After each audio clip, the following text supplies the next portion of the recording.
Hi guys, welcome back to Tinkering and Racing 101. I'm in the process of making a van build, race van build. So I've got a 2020 Crafter, and I'm going to do an oil change. So for about 70 quid, you can pretty much get everything. Oil filter, I got a new sump. Well, I just wanted the washer, but I got a new sump, comes with the whole thing.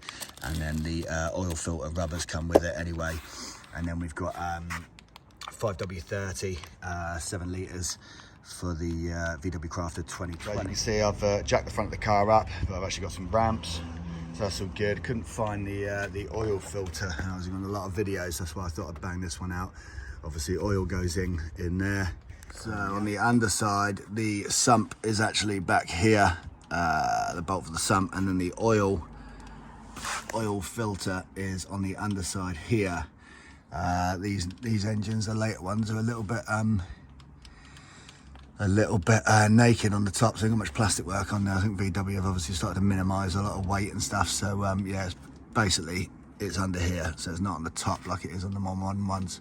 So for this, all you need is a 32mm for the oil filter and a 19mm for the sump. First things first, start the engine app. I had it started a while ago.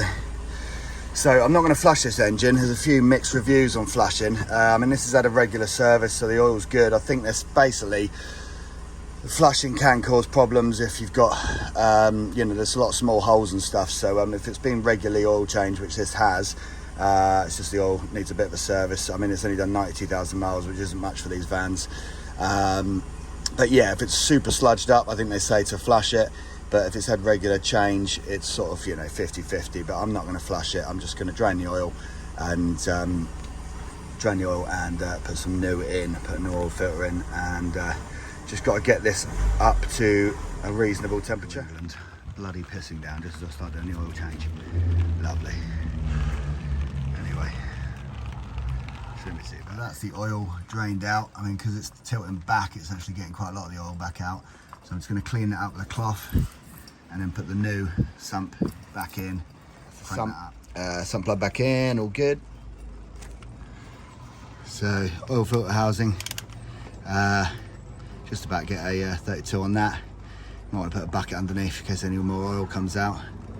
But that just cranks off. You definitely want to have something underneath that, because oil pisses out of that. So when you first take that out, you want to make sure you have something underneath it, because it's obviously holding a load of oil in the bottom, and that's it off of there. So I can just clean these pipes up, take this off, change the rubber seals.